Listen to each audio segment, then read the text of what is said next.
अस्सलाम वालेकुम my dear students. तो फिर बच्चों, आज हम पढ़ने जा रहे हैं class 4th English chapter number 5 the treasure Hunt. तो फिर जैसे आप सभी को मालूम है, इस स्टोरी का पार्ट फर्स्ट हमने पढ़ लिया है। आज का जो वीडियो होगा वो हमारा पार्ट सेकंड होगा। तो फिर मैं इस स्टोरी को शुरू करने से पहले आप लोगों को इस स्टोरी की थोड़ी सी रिकेप करवा देती हूँ।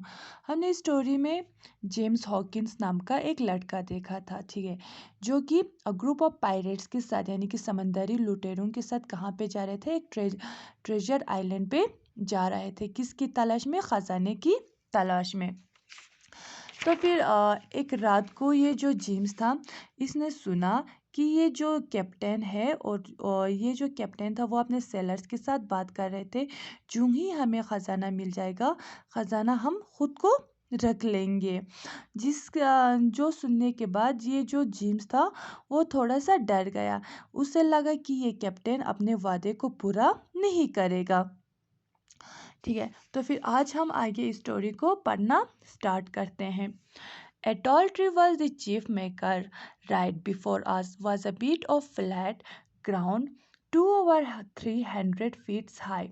तो फिर जब हम मार्च कर रहे थे तो फिर हमने देखा एक बड़ा सा दरख्त, जो कि हमें किसकी तरह था? एक लैंडमार्क की तरह था, ठीक है, जो कि हमें मैप पे दिखाया जा रहा था एज अ लैंडमार्क। तो फिर जब हम चले तो फिर हमने क्या देखा? एक बड़ा सा ग्राउंड देखा, जो कि कितनी हाइट पे थे? 200 to 300 हाइट पे था। The top was full of tall pine tree. तो फिर वो जो ग्राउंड था वहाँ पे बहुत सारे पाइन ट्रीज थे। After a long march we began climbing toward the tree. बहुत समय चलने के बाद हम उस ट्री की तरफ क्या करने लगे? क्लाइंब करने लगे, यानी कि चढ़ने लगे। Suddenly one of the man cried out and the others run to him. तो फिर अचानक से हमें एक आदमी की रोने की आवाज़ सुनाई दिया और हम सब उस आवाज़ की तरफ भागने लगे। At the foot of a large tree ले आ साइलर स्केल्टन। तो फिर जब हम वहाँ पे पहुँचे, हमने देखा एक बड़े से दरख्त के नीचे एक सेलर्स का स्केल्टन लेटाया हुआ था। We saw that the skeleton lay straight just like a pointer, its arm rise it above it is head. तो फिर जब हम वहाँ पे पहुँचे, हमने देखा कि वो जो स्केल्टन था वो बिल्कुल स्ट्रेट लेटा हुआ था। ऐसा लग रहा था कि वो जो स्केल्टन वो एक पॉइंटर की तरह काम कर रहा हो, ठीक है, यानी कि किसी चीज़ की तरफ इशारा कर रहा हो। Look said Silver. तो फिर सिल्वर ने बोला, देखो, the bones points toward the part of Skeleton Island. ये जो हड्डियां हैं ये हमें इशारा कर रहा है किसकी तरफ? स्केल्टन आइलैंड की तरफ। They quick clambered up toward the pine tree. तो फिर वो सारे चढ़ने लगे किसकी तरफ? उस पाइन ट्री की तरफ। सुन दे रिच द टॉप। तो फिर हम चढ़ते चढ़ते उसके टॉप तक पहुंच गए।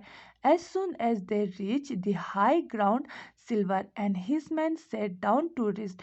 जो ही हम उस ग्राउंड पे पहुंच गए, सिल्वर और उसकी जो साथियां थे वो रेस्ट करने के लिए नीचे बैठ गए। एज ही sat Silver look at his compass and said. जो ही सिल्वर नीचे बैठा, सिल्वर ने अपने कंपास की तरफ देखा और बोला, there are 3 tall trees in a straight line from the Skeleton Island. तो फिर सिल्वर ने बोला, अब यहाँ पे लंबे 3 दरख्त होंगे। किस पे? स्केल्टन आइलैंड पे। It will be easy to find the treasure now. अब ये हमारे लिए आसानी होगा कि हमें खजाना का यानी कि हमें खजाना मिल जाए। Our way lay down hill. और हम नीचे की तरफ चलने लगे। We could see the pines ahead of us. हमने ये देखा कि बहुत सारे जो पाइन्स ट्रीज थे वो हमारे ऊपर थे।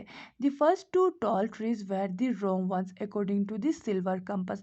लेकिन जो पहले के 2 दरख्त थे, ठीक है, यानी कि जो 2 लंबे लंबे दरख्त थे वो क्या थे? सिल्वर के उस कंपास के हिसाब से वो गलत जगह पे थे। But the third tree rose nearly 200 feets into the sky. लेकिन जो वो तीसरा दरख्त था वो कितनी फीट हाई पे था?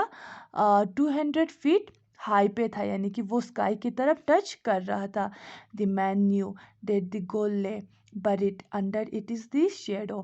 तो फिर ये जो सिल्वर था उसे ये मालूम था, ठीक है, कि जितना भी खजाना है वो उस लंबे से दरख्त के शेडो के नीचे दफनाया हुआ है। Almost instantly they start moving faster. तो फिर जब उन लोगों ने उस शेडो को देखा तो फिर वो उस शेडो की तरफ, यानी कि वो जो ट्री था उसकी शेडो की तरफ तेजी से भागने लगे। Silver hobbled up his hand shaking. Silver जो था उसको, यानी कि थोड़ा सा वो पेन से काँप तो रहा था और उसकी जो हैंड्स थे वो शेक भी कर रहा था, ठीक है। He hope to dig up the treasure, find the Hispaniola, kill his crew and sail away with the riches. तो फिर उसे ये लग रहा था कि वो उस खजाने को खोदे और अपने जो सेलर से उन्हें मार कर वहाँ से भाग जाए।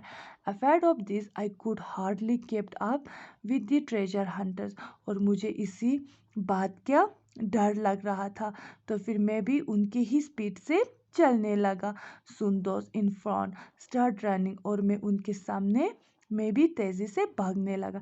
सडनली दो स्टॉप, तो फिर अचानक वो रुक गए। और ए लो क्राई एरोस, तो फिर हमें एक रोने की आवाज़ सुनाई दिया। Silver and I rushed forward, silver और मैं आगे की तरफ भागे। बिफोर आज वॉज अ वेरी लार्ज पिट, तो फिर हमारे आगे क्या था, एक बड़ा सा गड्ढा था। पिट हम किसे कहते हैं, गड्ढे को कहते हैं।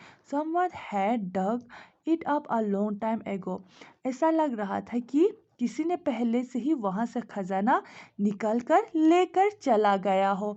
The sides had fallen in the grass cover at the bottom, ठीक है, तो फिर साइड से बहुत सारे ग्रॉस जो थे वो कवर कर रहा था।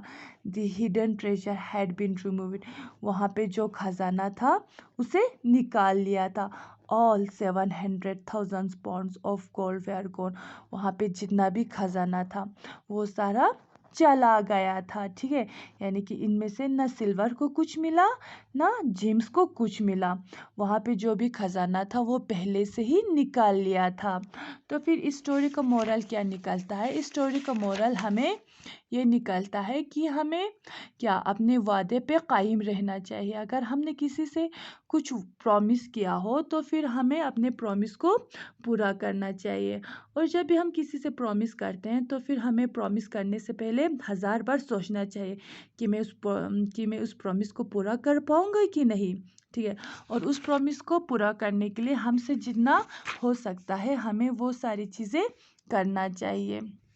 तो फिर यहाँ पे हमसे एक क्वेश्चन पूछा जा रहा है, do the pirates ever find the treasure, क्या आप लोगों को लगता है कि ये जो लुटेरे थे उनको कभी खजाना मिला होगा।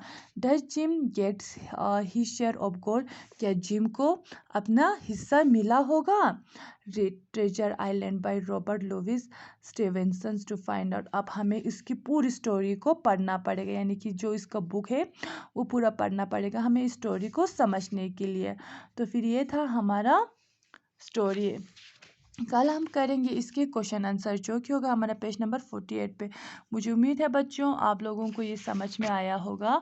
अगर स्टिल किसी को कुछ कोई प्रॉब्लम या फिर कोई क्वेरीज वगैरह रहता है तो फिर वो मुझसे कांटेक्ट कर सकता है। आज के लिए खुदा हाफिज़।